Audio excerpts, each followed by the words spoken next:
जय हिंद दोस्त, हम हैप्पी अपने सबन के स्वागत करत बानी अपना चैनल क्विकनेस ऑफ माइंड पर। अपने सबन जानत बानी कि हमनी पढ़ रहल बानी सन क्लास 10th के भोजपुरी और एमे अपने सबन खातिर हम 9 गो प्रश्न जे बा लघुत्तरीय करा चुकल बानी, जौन की 2025 बोर्ड एग्जाम खातिर काफ़ी इम्पोर्टेंट बा। अपने के हम टोटल 16 गो प्रश्न लघुत्तरीय कराएम, जेमे से अपने सबन के एग्जाम में 10 गो जे प्रश्न आवेला उमे से 5 गो बनावे के रहेला। तो अपने के ई 5 गो जोन प्रश्न बनावे के रहेला नु इहे 16 गो प्रश्न में से देखे के मिली। एकरा से बाहर अपने के एग्जाम में कुछ भी ना पूछल जाई। तो ध्यान पूर्वक वीडियो के देखी अच्छा से और क्वेश्चन के समझे के कोशिश करी। ठीक, देखिए सारा प्रश्न बहुत आसान बा, भोजपुरी ऐसे बहुत आसान बा। तो अपने सबन ध्यान से देखें, अपने के कोनो दिक्कत ना होई। और चैनल पर जितना भी वीडियो बा ना, अगर अपने सभी देख लेते हैं तो बोर्ड एग्जाम में अपने के 80 नंबर से प्लस ही आई, 80 से कम नहीं के हो सकत। ठीक बा, अगर अच्छा से पढ़ लेता नहीं तो अपने के 80 से कम नहीं के हो सकत, ई बात के ध्यान में रखी। चलिए तो हमने के आज के जौन प्रश्न बा 10 नंबर प्रश्न कि संत पलटू दास केकरा से प्रभावित रहनी। पलटू दास जी केकरा से प्रभावित रहनी, ई क्वेश्चन के हमने के आंसर देवे के बा। तो देखिए संत पलटू दास कबीर दास से प्रभावित रहनी। केकरा से? कबीर दास से प्रभावित रहनी के तो पलटू दास जी। चलिए 11 नंबर प्रश्न के देखी। 11 नंबर प्रश्न जे बा ई बा कि अमृता प्रीतम के परिचय दीही। अमृता प्रीतम के परिचय दीही। देखिए ई प्रश्न 2022 और 2023 दोनों में पूछल जा चुकल बा। 2022-23 दोनों में पूछल जा चुकल बा। देखिए 100% चांस बा कि 2025 में ई अपने का प्रश्न देखे के मिली। तो चलिए आंसर समझी जा। ज्ञानपीठ पुरस्कार से सम्मानित राज्यसभा के सदस्य रह चुकल, यानी कि अमृता प्रीतम के काथी ज्ञानपीठ पुरस्कार से सम्मानित भी कल गई रहे। यहाँ के राज्यसभा के सदस्य भी रह चुका रहनी। पंजाबी के नामी लेखिका, यानी पंजाबी के नामी लेखिका भी रहनी के अमृता प्रीतम के जन्म 1919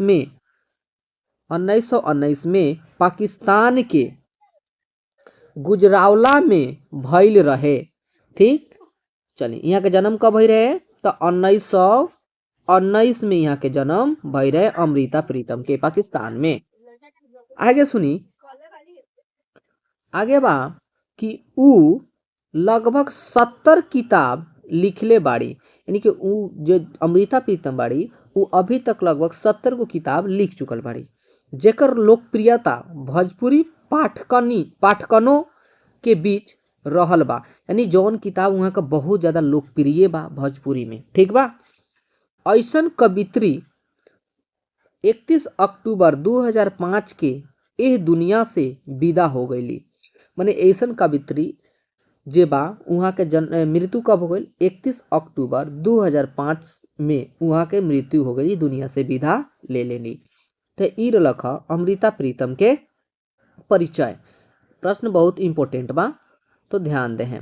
चलिए हमने के जो 12 नंबर प्रश्न बा कि बरखा बरखला पर का होला, यानी कि बारिश जब होला तो का होला। ठीक बा, ई कविता में बतावल बा, एकरे आधार पर हमने के बतावे के बा। देखिए अपने समझ भी जानत बानी कि बरखा बरसला पर जहाँ एक ओरी धरती के भाग जागेला, यानी कि जब बारिश होला तो हमरा धरती जौन माँ बाड़ी वहाँ के भाग जाग जाला, यानी कि चारों ओर जौन बानू हरियाली आ जाला। जीव जंतु के पियास बुझेला, जो जीव जंतु जौन के बा ओकर पियास बुझेला। धरती के हरियाइल पेड़ पौधन के पनपल लोग में खुश होके अगराइल। माने जब बारिश होला तो लोग खुश हो जाला, जीव जंतु के पियास मिट जाला, धरती का होला हरिया जाला। ठीक बा, लोग खुश होके अगराला, पेड़ पौधा जौन बा उ पनप जाला। ठीक बा, बारिश होखला से।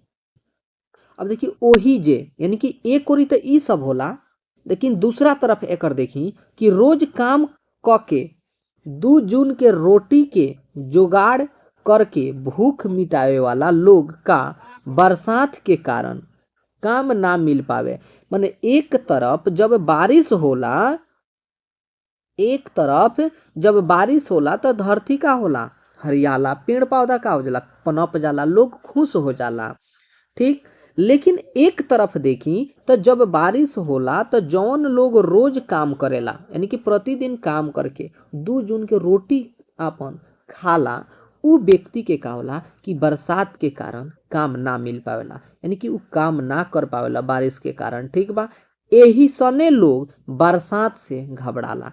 माने इहे प्रकार के लोग जीवाणु बरसात से घबराला और बारिश के गाली भी देवेला। ठीक बा, कि बारिश ना होगी। सही बात बा, एक तरफ पेड़ पौधा धरती इ सब के भाग जागेला, जीव जंतु के प्यास मिटेला, तो दूसरा तरफ रोज काम करके मजदूर जौन बाटे, जौन अपना 2 जून के रोटी माने जुटा पावता, खा पावता, ओकरा बहुत ज्यादा तकलीफ होला ऐसे। ठीक बा, तो हम आशा करत बानी कि अपने समझ प्रश्न समझ चुकल बानी। चली 13 नंबर प्रश्न के हमने देखब जा, जौन की काफी इम्पोर्टेंट बा। ई प्रश्न अपने के 2000 सॉरी लघुत्तरीय में यानी कि 2 नंबरीय प्रश्न में भी पूछल जा चुकल बा, और ई सेम प्रश्न 5 नंबर में भी पूछल जा चुकल बा एक बार। ठीक बा, तो एक ध्यान में रखें, 2 नंबरीय और 5 नंबरीय दोनों में पूछल जा चुकल बा ई प्रश्न कि जगलाल चौधरी के राजनीतिक जीवन पर प्रकाश डाली।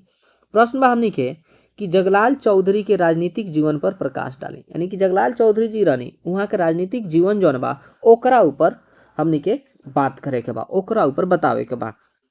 देखी, जगलाल चौधरी पढ़े में मेधावी रही, यानी कि जगलाल चौधरी जी रहनी पढ़ाई लिखाई करे में बहुत तेज रहनी, आगे रहनी। ठीक बा, पढ़ाई के समय में ही यहाँ के गांधी जी से इतना प्रभावित भइली कि सन 1921 में मेडिकल के फाइनल परीक्षा के समय पढ़ाई छोड़ के आज़ादी के लड़ाई में कूद पड़ली। यानी कि ई जगलाल चौधरी जी जे रहनी यहाँ के गांधी जी से बहुत ज़्यादा प्रभावित भइनी पढ़ाई के समय में ही, और वहाँ के अपने के मेडिकल परीक्षा के जब वहाँ का रहे फाइनल मेडिकल परीक्षा जो रहे मेडिकल के, वो परीक्षा छोड़ के आज़ादी के लड़ाई में कूद गई, बहुत ज़्यादा प्रभावित रहनी केकरा से, गांधी जी से।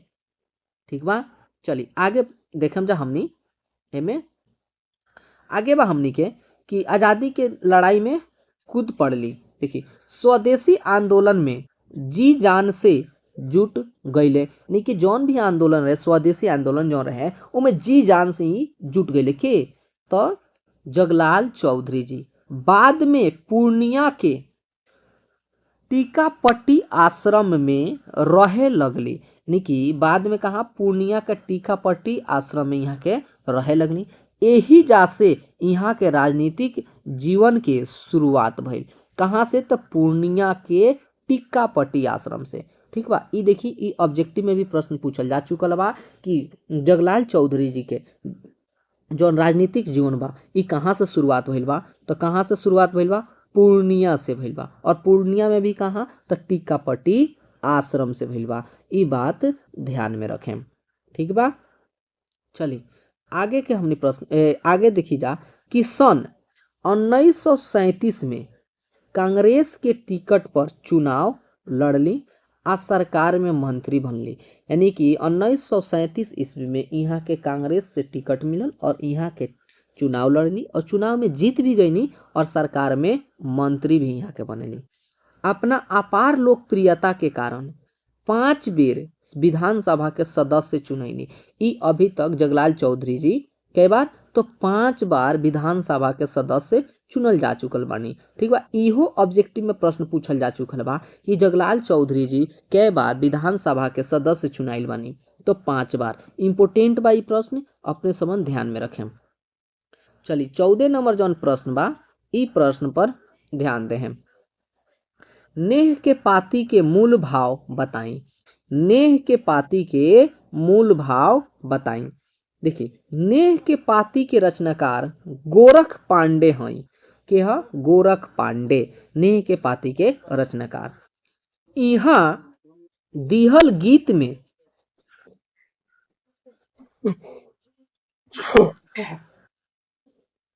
यहाँ दिहल गीत में श्रम आ श्रमिक के महत्व के एगो मजदूरी रेखांकित कर रहल बा, यानी कि ई जो नेह के पाती जौन बा एमे केकरा बारे में बतावल गइल बा, श्रम आ श्रमिक के बारे में जौन का करेला कि मजदूरी करेला ओकरा बारे में रेखांकित कइल गइल बा, ओकरा बारे में बतावल गइल बा। देखी श्रमिक शोषण की ओर एह में इशारा करल बा, यानी कि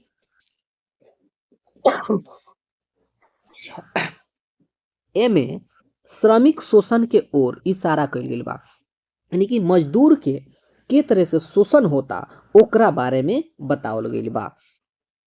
चली आगे देखब जा कि मेहनत करे वाला मजदूर असल में श्रम के सूरज हवे, यानी कि जौन मजदूर मेहनत करेला ऊ असली में श्रम के सूरज हवे। बात सही बा भाई।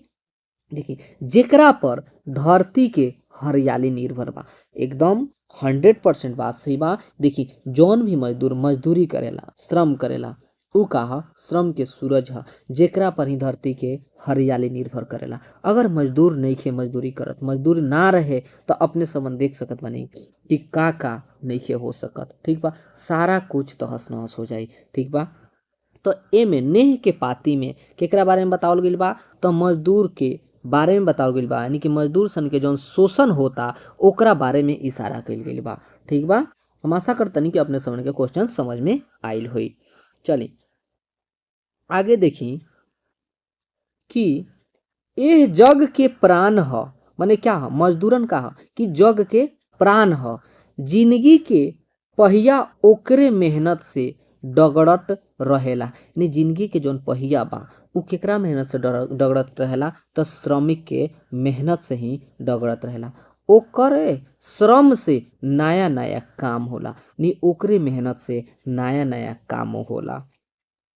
ठीक बा, चली 15 नंबर प्रश्न के देखी अपने सबन के जौन बा पीडीएफ अगर चाहतनी तो अपने कोड में जौन बा आज के मैसेज करे के बा 80+। ठीक बा, ये अपने के कोड बा, ई कोड के साथ में मैसेज करम अपने के एकर पीडीएफ मिल जाई। एकरा खातिर कोनो चार्ज नहीं के, अपने के फ्री में पीडीएफ मिले। ठीक बा, अपने के मैसेज बस कर देवे के बा।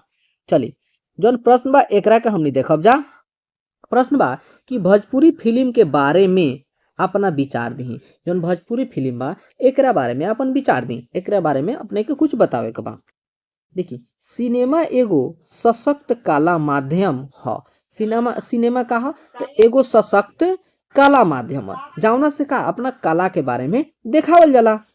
देखी ई जीवन के बहुत गहरे प्रभाव करेला, यानी कि ई हमनी के जौन सिनेमा बा जौन हमनी के जीवन में का करला बहुत गहरा प्रभाव डालेला। ठीक बा, देखत बानी कि अभी के समय में जौन की सोशल मीडिया बाटे ए पर अभी के समय में देखता नहीं छोटा छोटा बच्चा भी का करता शॉर्ट वीडियो बनावता, गाना गा रहल, गाना पर डांस करके वीडियो बना रहल बा। तो देखी बहुत गहरा प्रभाव डालेला।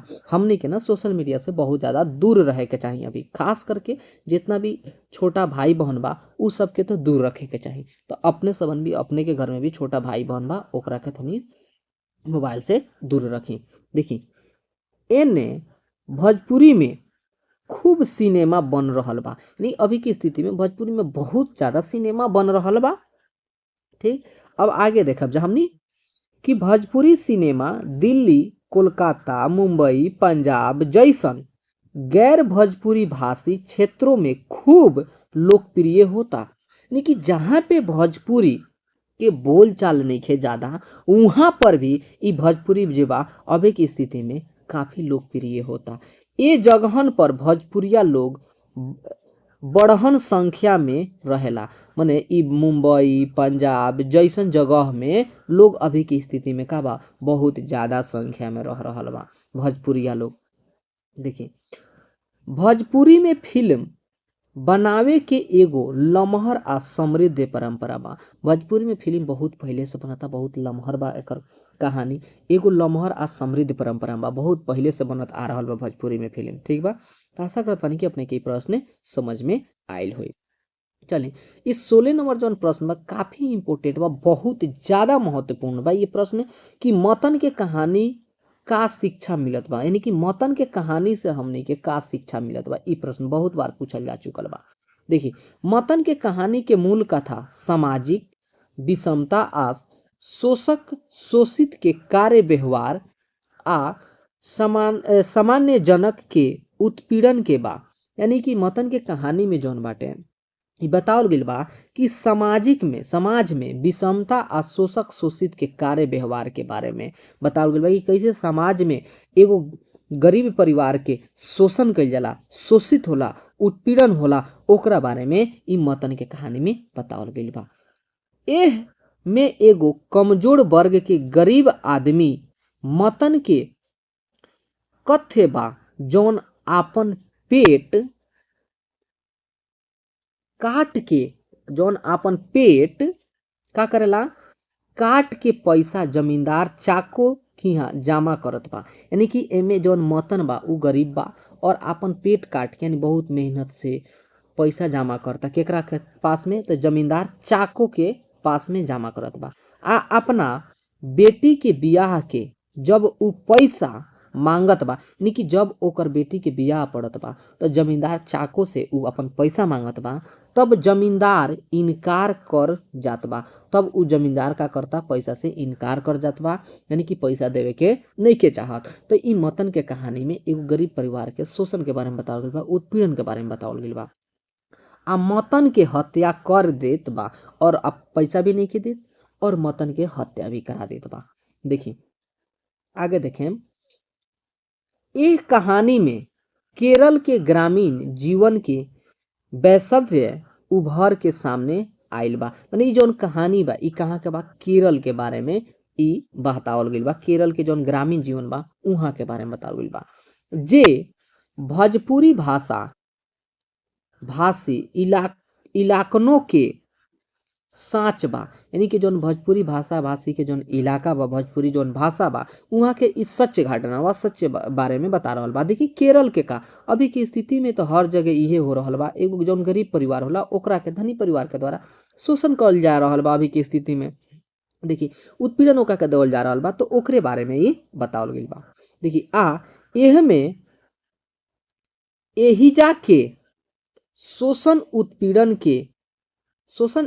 उत्पीड़न के झलक मिलत बा आ एजन ओकरा शोषण के उत्पीड़न के झलक मिलत बा। तो हम आशा करत बानी कि अपने सबन के ये वीडियो अच्छा लागल हुई, ठीक। और हम अपने सबन के 5 नंबर वाला जौन क्वेश्चन होला कि अपने के एग्जाम में 3 गो प्रश्न आई 5 मार्क्स वाला, ई हम अपने सबन के कराएम, ठीक बा। 3 प्रश्न आवेला, हम अपने सबन के मात्र 2 प्रश्न कराएम और अपने के एग्जाम में 2025 में उहे 2 गो प्रश्न देखे के मिली। ई 100% भाई गारंटी बा, ई केहू के रोकला से ना रोकाई, ठीक बा। तो अपने के बहुत जल्दी उहो 2 गो क्वेश्चन के वीडियो मिली, ठीक बा। तो अपने सबन के वीडियो अच्छा लागल होके तो अपना दोस्त के पास में भी शेयर कर दी और चैनल को सब्सक्राइब कर ली, वीडियो को लाइक और कमेंट जरूर करें। अपने के लाइक और कमेंट के बल पर ही हम अपने सबन खातिर वीडियो बना पाए, ठीक बा। तो चलिए फिर मिल जाई हमनी नेक्स्ट वीडियो में, तब तक खातिर जय हिंद जय भारत।